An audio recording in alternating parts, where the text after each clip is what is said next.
So in your efforts to be empathetic to the Black plight, be courageous enough to expect and require better from your brothers and sisters. Not because you think you're better than them, but because you are a reflection of them, and vice versa. If they're failing, that's a sign for you to go harder on their behalf, to challenge them to become better. Black people as a whole need opportunity. They need investment. Reminder that their lives have value.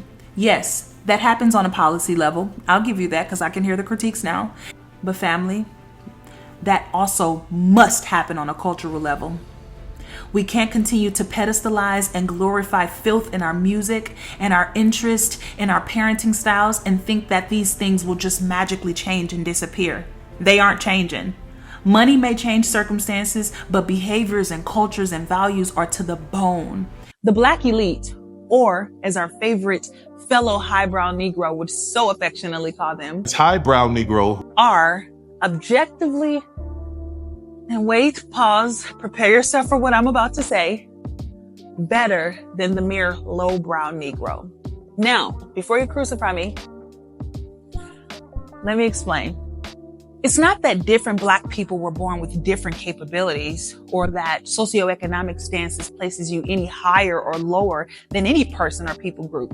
To think that, honestly, would be at best, pure foolishness. However, there are behaviors and commitments to particular values that are objectively better than others. You have to be willing to concede with that point. The standard of what a good and upstanding life looks like is a relatively universally agreed upon concept. Person is prayerfully born and grows up with healthy adults around them to steer them in a good direction, a direction that instills in them values and morals and good judgment, if you will. Sure, you could say each of these things are subjective. Yeah, I'll give you that. But even with the variation that inevitably exists within them, or should I say around those value systems, cross-culturally, the things that are mostly agreed upon as far as what we think is good ways to raise people and to live our lives by are that we should do good unto others, be kind, stand up for family and friends, work hard, have integrity, be honest, and be a person of your word. Or in other words, don't be lying to people. Now, obviously, no one person follows these things or these values to an objective T, right? But ultimately, humans are more likely to flourish and thrive when we center these traits. When I espouse these traits and these values to literally anyone, especially Black people, most people would say, yeah, Raven, I agree. Most people would immediately respond with a resounding, yes, Raven, absolutely, I agree. But for some strange reason, when I use these same arguments in my case against the negative aspects of Black culture, I am... No, wait, hold your tomatoes. Oh. I'm not stupid. I get that there have been figures that have profited off of exploiting and condemning Black culture without any regard for the Black experience or the Black American plight. And also without understanding or at least speaking fully to the Black plight and the Black pain. But in my mind, that ain't what I'm doing. My record explicitly shows that I am unquestionably for my people. Not only that, but I understand firsthand and foremost the experiences of my people. I've protested on the front lines in the height of the BLM movement. I've worked for one of the foremost Black congresspeople who advocates consistently for Black issues. And I've spent my entire professional life building up Black children and speaking to Black issues. So, in all of that, what else would qualify me to say what I'm calling for and professing in this very video? Which, in case you're uncertain what that is up to this point, I'll say it once more. The Black elite are objectively better. Now wait, hold your tomatoes this time, because all that crying and stuff is done. Let me make the case. Today, I'm gonna make the case. Today, I'm gonna rescue the Negro. Today, I'm going to do my part in taking back what is rightfully the true meaning of Black pride. I'm going to rescue our culture from the vultures and walk us back to freedom.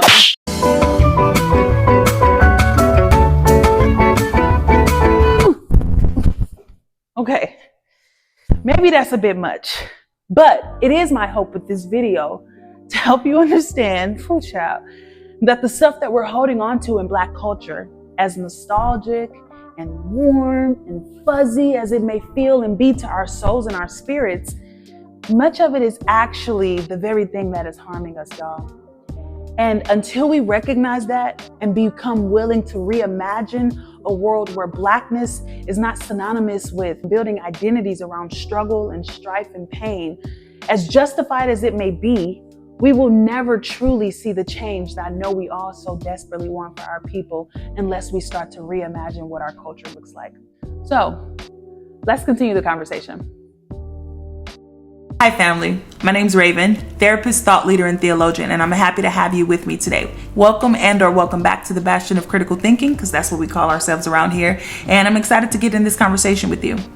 So, Chapter 1, Tale as Old as Time. Today we're diving into one of the most significant African American debates in history, one that has been exhaustively had, so of course I wanted to add my voice to the conversation. And with this stuff,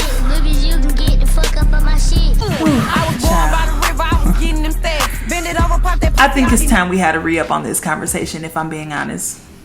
So, we'll be discussing the ideological clash between Black elitism, or what many of my critics or potential critics to this would call it, respectability politics. And, well, I actually don't know what I want to say here or call this other section because I don't want to say the wrong thing. So let's just go back to our good friend. Hi, brown Negro. Hi, brown Negro. Hi, brown Negro.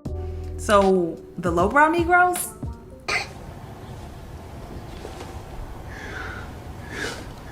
Yeah, I guess so. Yeah. Black elitists versus the lowbrow Negroes. But to be clear, I don't think of you that way, family. I want to be clear. Y'all's fave who makes those great movies that we love so much. That's the way he thinks of you. Let's refer to history to help better inform our perspective on what all of this is, right? We don't just want to be shooting from the hip. Let's have some conversation rooted in history. So during the period after the Civil War, there was a time of great change and challenge for African Americans. The end of slavery opened up new opportunities, but also brought about even more intense racial discrimination and violence against Black people.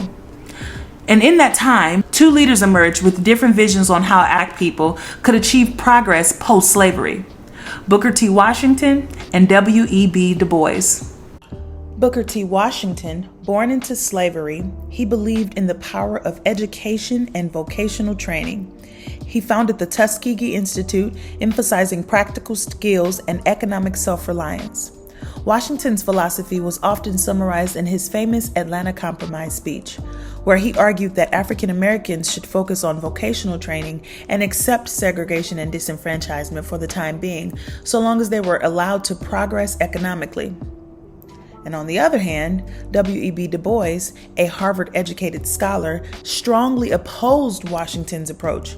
Du Bois advocated for more immediate civil rights, political representation, and higher education for what he called the talented 10th, which was a phrase that basically describes the top 10% of the African American population who could become leaders and then eventually uplift the race. He believed that Washington's strategy would only perpetuate second-class citizenship and hinder true progress. So who was right? The truth is, this debate is just too complex to narrow it down to who was right and who was wrong. Washington's emphasis on economic self-reliance and vocational training is still relevant today. In today's world, skills-based education and entrepreneurship can provide pathways out of poverty and reduce dependency on external systems that may not always serve Black communities the best or serve their best interests. And it is fair to say that by building businesses and acquiring property and mastering specific trades, Black people can create wealth and stability within our own communities.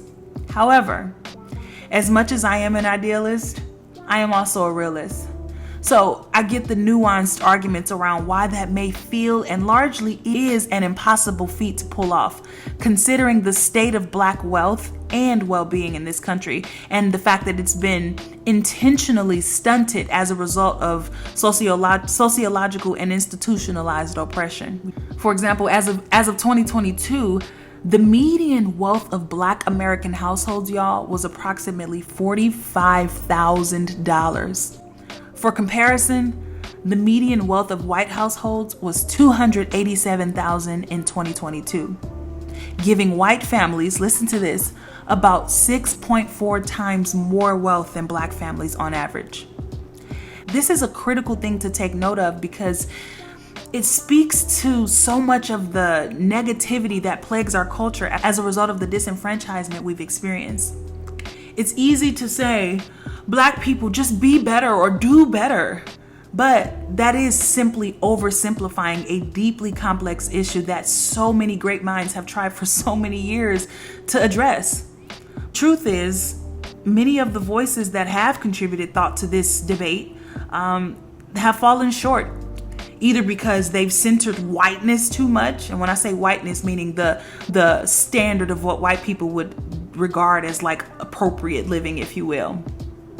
So many of the voices that have contributed to this conversation either centered whiteness too much, or they underestimate and disregard the psychological and financial setback that Black people have experienced as a result of their plight in this country. Washington's emphasis on self-help and economic development provided valuable strategies for Black people, yeah, but his arguments ignored the elephant in the room, baby. Black people were catching hell. His strategy for improvement was basically to ignore and to assimilate. And I don't think that's the answer. While, on the other hand, Du Bois and many of his followers, they placed emphasis on higher education and civil rights and the leadership of the talented 10th, playing a crucial role in advancement of Black people. And his arguments were sometimes criticized for being elitist, lacking focus on economic foundations and not necessarily addressing the immediate needs of the broader Black population. And also, his strategies just faced practical challenges in implementation as well. And to be clear, there were all sorts of prominent figures that lent their voices to this problem that Black people have always had through no fault of their own. I want to be clear about that. Voices like Charlotte Hawkins Brown, Nannie Helen Burroughs, Mary Church Terrell, and so many more. These voices believed that by adopting the behaviors and values deemed respectable by the dominant white society, Black people could challenge racial prejudices and pave the way for greater social and economic opportunities. In essence, the OG respectability politics. Respectability politics. Now, I know that that's a cuss word these days because respectability politics means, again, you are centering whiteness and trying hard to assimilate to whiteness according to y'all. But I want to ask you a question. Is there a way to be respectable and upstanding that doesn't center whiteness for you guys? Even asking Black people to shift in behaviors or perspectives is labeled whitewashing and trying too hard to be white. But guys, I gotta be honest, I disagree. Black culture needs a reform, and it has nothing to do with trying to be white. Which brings me to chapter 2. You're trying to make us act white. I hear this so much in response to these sorts of arguments. Why live by the white standard, Raven? Just because we don't live and embody whiteness doesn't mean that there is something wrong with the way we conduct ourselves as Black people and within Black culture. But y'all, are basic universal values whiteness? By me saying to my brothers and sisters, I see you and I see where you come from and the traumas you've endured individually and collectively, and I still believe that you can live a better life than the things you've been subjected to. Is that white? We are a people that were forced into a great deal of trauma, thus so much of our identity was born solely out of learning to make do with what we had, and oftentimes that meant making do with the worst of things. What that means, though, is so much of our identity and our culture that we hold so dear to our hearts has been born out of that very trauma and abuse, or what I often call living in the adjustment. To live in the adjustment means to live contrary to what is natural to human beings and creatures who crave love and affection and civility and order and community. All humans are born with an innate need and desire for these things. But because of the sin nature, we find ourselves for one reason or another not being provided with it. And as a result, we adjust to best survive and thrive as best we can. We essentially make do and make a life with what we have. And that's what we've done as a collective as Black people in this country. So many of us, we live in the adjustment, forcing so many of our behaviors and our interests to be born out of trauma and a trauma response, as opposed to having the opportunity to grow and to thrive in healthy communities, healthy homes, and healthy schools that are all invested in seeing us win. But still, maybe to you, you're thinking, well, Raven, what makes me less or any lowbrow because I choose a different life from yours? Because this is, you can say, my standard of living, right? But no, and let me tell you why. So much that we attribute to Black culture is a trauma response. I get that it's fun many times and so familiar to us, but what we must be honest about is that the parts of our culture that are born solely out of trauma and a commitment and an obsession with negativity and degradation.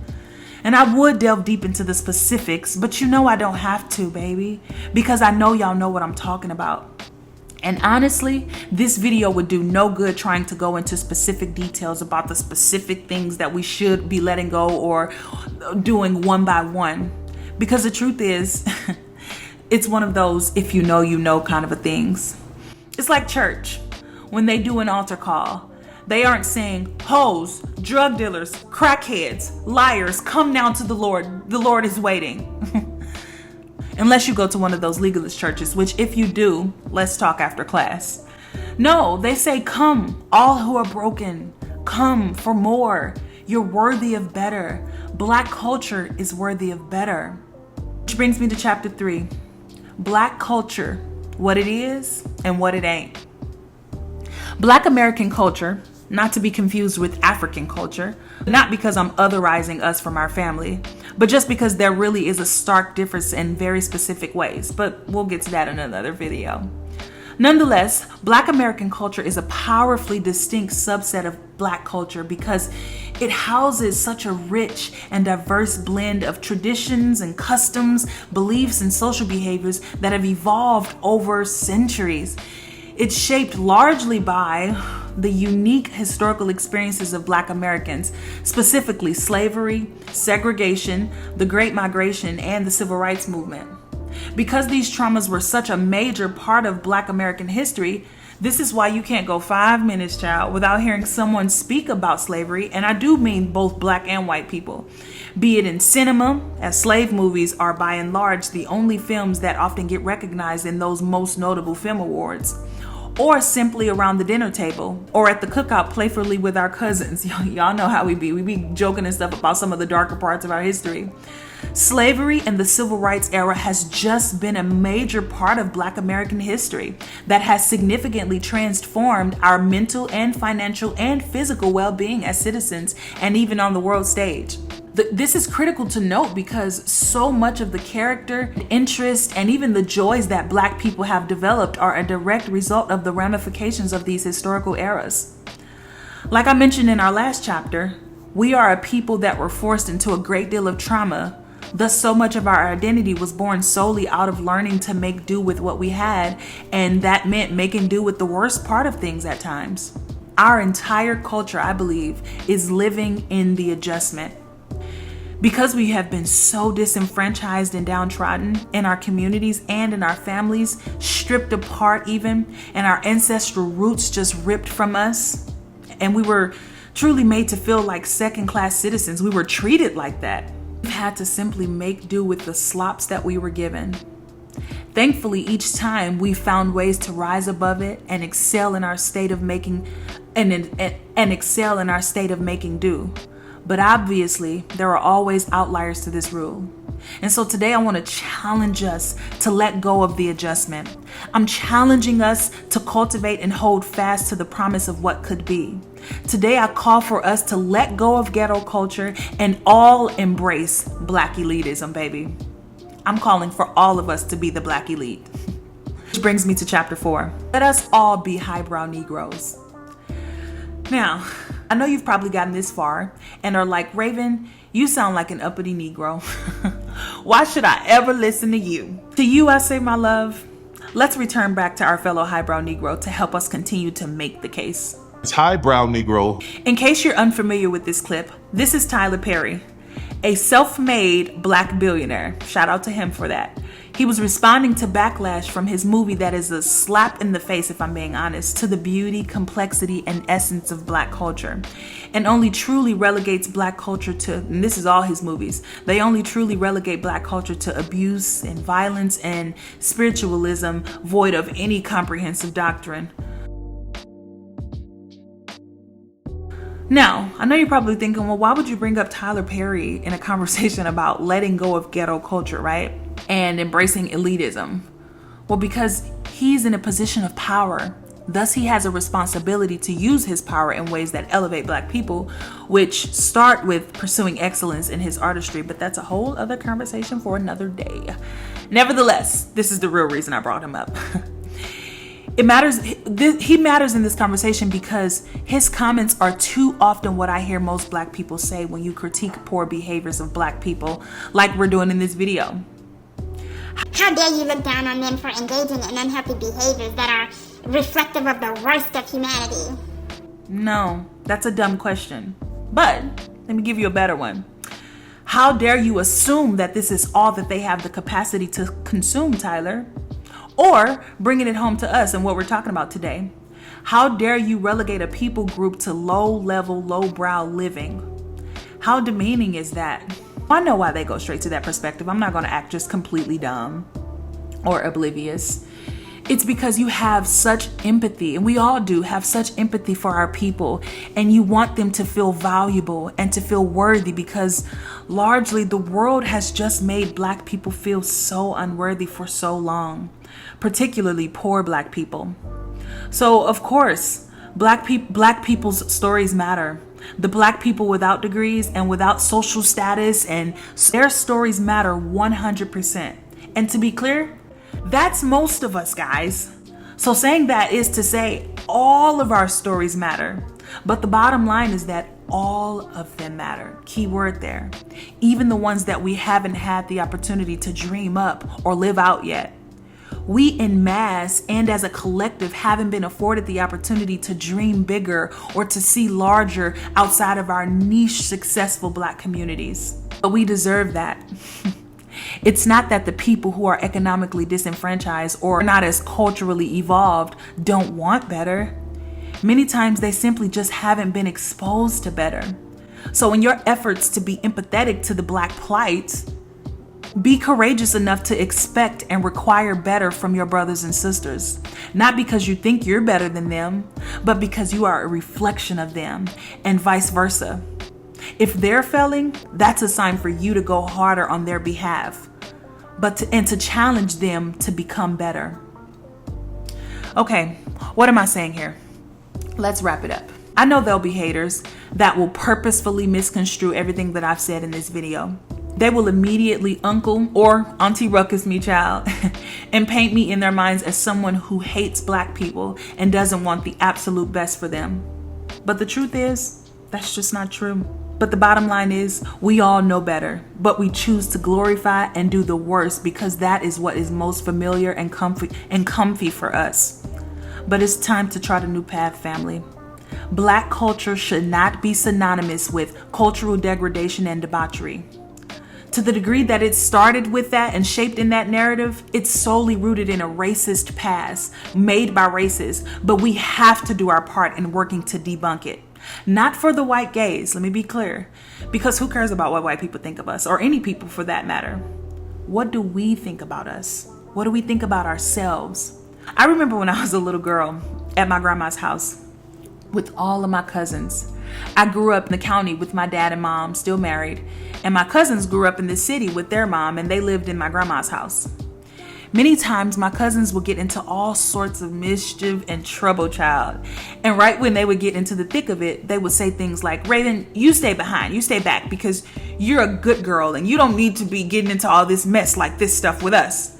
And I would think to myself, what would make my cousins, who are largely the same age as me, same family as I come from, feel like I am better than them in any kind of a way, or that they were lowbrow enough to be making poor decisions. But not me though. I couldn't do that. Now, as I've gotten older, I realized, and maybe I even did realize it too then, I came from a better side of the tracks. I couldn't mess up my life and my future, potentially getting into the mess that they'd gotten into, but apparently they could. What would make children think like this? We couldn't have been more than 10 or 11 years old. They thought that because their lives and their circumstances reflected disenfranchisement by so many variables and places in their lives, that meant that they were less than even me, whose life was different by only a few variables. What am I saying here? Black children, Black people as a whole need opportunity. They need investment. They need self-esteem and a reminder that their lives have value. Yes, that happens on a policy level. I'll give you that because I can hear the critiques now. And yes, that does need to happen on a macro societal level as well. But family, that also must happen on a cultural level. We can't continue to pedestalize and glorify filth in our music and our interest in our parenting styles and think that these things will just magically change and disappear. They aren't changing. Money may change circumstances, but behaviors and cultures and values are to the bone. If the government handed out 1 million checks right now, guys, and I'm not anti-government intervention, I want to be clear, but if they did that, if our mentalities about our worth and value and who we are hasn't been reformed, it would all be meaningless. So here's my charge to you, fellow people who would be willing to watch a potentially hour-long video essay. Go out and make more highbrow Negroes. Don't hog all the highbrow air to yourself, but encourage your peers, your family, your Negro friends to cultivate more highbrow Negro energy in their lives. Because you and I both know we wouldn't wish that hood life and lowbrow energy on our worst enemies, but yet we're all supposed to pretend like it's just this ideal place that is good enough for them people over there to live in and to be entertained by, and it's good enough for us to be entertained by but not to live in. No, not no more. Do you know a lowbrow Negro today? Challenge them to be better. Let go of the bigotry of low expectations because it's killing them and even yourself in more ways than one. All right, family, that was a lot. I hope that this resonated with you in some way. I know that I said a lot of dicey language, and I know I said a lot of things that could definitely, let's just say, be controversial to the least. But I hope that it resonated because I want you to hear my heart. I love us for real, for real, for real. And I want us to be better. And the start of being better is being honest with ourselves and with each other. So, my fellow highbrow Negroes, and if you're not a Negro watching this, I love you too. I love all of humanity because I'm a Christian. But my fellow highbrow Negroes who are watching, go out and make another one today. And also, let me just do a shameless plug since we're here. If you want to read more about how to do this, I talk a lot about this in my book and I give like extensive breakdowns. This script and this whole video I just did, y'all, it took the best out of me, but I promise you the book gives a way deeper breakdown that I think could be very useful if you are trying to start this journey from divesting from popular culture and just things that have happened within specifically Black culture that you're like, yeah, I don't feel this anymore. Get this book. It'll help you. And if you're in your early 20s or 20s at all, or even if you're not, because there's a lot of good lessons in it too, this book, Lessons from My 20s, is another one that I wrote a few years back that can be really useful in figuring out how to navigate your 20s. Because maybe you're like, Raven, okay, I want to be better, but I don't even know necessarily how to do it because I don't come from resources or I don't come from things that could help me and give me the advice and the tools that I need to do that. I got you, bud. I got you. Okay, I love you guys so much. Don't crucify me. Well, actually do, because like, comment, subscribe, because we need the algorithm going. Crucify me. Let's have some conversations. I'm with it. I'm with all the smoke. And until next time, I love you guys so much. Truly, truly, truly, truly. And I'm appreciative of you joining in each time. And yeah, I'll talk to you later. Bye.